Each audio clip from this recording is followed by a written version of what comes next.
আমরা জানি বাংলাদেশের বেশিরভাগ মানুষই গরিব। তোরা কি জানিস গরিব কাক কয়? এ বদনা কত গরিব কাকে বলে? আমরা সাধারণত জানি বস্তুগত এবং অবস্তুগত ভাবে কোনো কিছু চাই কিন্তু পাই না, তাকেই কয় অভাব। আরে এটা তো আমি শুনবার চাইনি, বাস্তবে অভাব কাক কয় সেটা ক। ও সেটা শুনবেন? সেটা তো আমি আরো ভালো কবার পারবো। কলে শুনি। আমি যখন কলেজে আসি তখন আমি আমার মা কই, মা কলেজে জমা 20টা টাকা দাও। মা তখন গোটাল বাড়ি খুঁজে খুঁজে কোন টাকা পয়সা পায় না, কুদ থেকে না কুদ থেকে খুঁজে 10 টাকা বার করে দেয়, দিয়ে করছে যা বাবা 20 টাকা নাই, 10 টাকা নিয়েই তুই কলেজে যা। আমি আবার ওই 10 টাকা নিয়ে বাইরে আসে মিচ্ছানা ঘুরে আবার বাড়ি যা, 10 টাকা ফেরত দিয়ে কই মা আজকে আমার ক্লাস হবি না, কলেজে যাম না থাক। সেই 10 টাকা ফেরত দিয়ে আবার হাঁটে হাঁটে কলেজে আসি। এই হাঁটে হাঁটে কলেজে আসাকেই বলে অভাব। আমার বাপের অফিস হচ্ছে 9টা থেকে 5টা পর্যন্ত, কিন্তু সপ্তাহে 4-5 দিনই দেখি আমার বাপ 5টার সময় বাড়িতে না আসে রাত 10টা 11টার সময়। এত রাত হওয়া দেখে তখন আমার মা আমার বাপে কয় এত রাত হলো কা বাড়িতে আসতে। তখন আমার বাপ বড় একটা নিঃশ্বাস ফেলে কয়, যে অল্প বেতন পায় এই বেতন দিয়ে তো সংসার চলে না, ওভার টাইম কাজ করনো, ওভার টাইম কাজ না করলে কি সংসার চালান পারমো? বাপের এই অতিরিক্ত কষ্ট আর পরিশ্রমী হচ্ছে আমার কাছে অভাব।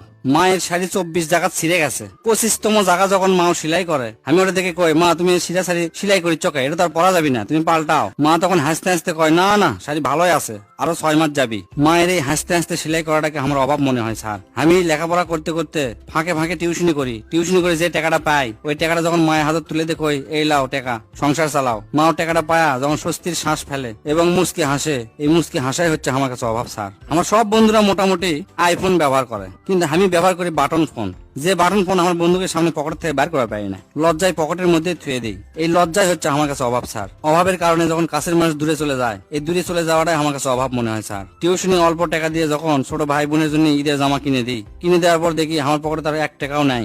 এই লিজের জন্য কিছু না কিনাটাই আমার কাছে অভাব স্যার। সারা মাস প্রাইভেট পড়ে যখন প্রাইভেটের টাকা আমার বাপের কাছে চাইতে শরম পায় আমার ছোট বোন, এই শরম পাওয়াটাই আমার কাছে অভাব মনে হয় স্যার। আমার বাপ 3 মাস পর খুব কষ্ট করে 1 পোয়া গোস্ত যখন কিনে নিয়ে আসে এবং সেই গোস্ত হয় মাত্র 4 থেকে 5 টুকরা, এই 5 টুকরা গোস্তের সাথে বেশি করে আলু দিয়ে যখন আমার মা রান্না করে, রান্না শেষে খাওয়ার সময় এই 5 টুকরা গোস্ত আমাকে আর আমার ছোট বোনক তুলে দেয়, আর আমার বাপক তুলে দেয় আলু।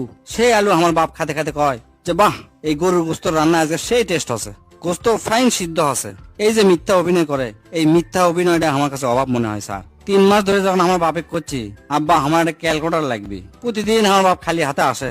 আমি যখন জিজ্ঞেস করি তখন কয় এ হে লিয়ে আসমো, আমার মনেই নাই। কিন্তু আমি জানি আমার বাপের পকেটের টাকা নাই। বাপের এই মিথ্যা অভিনয় আমার কাছে মনে হয় অভাব। থাক আর তো ক লাগবি না, তুই আমাকে এলে কি শুনালি রে?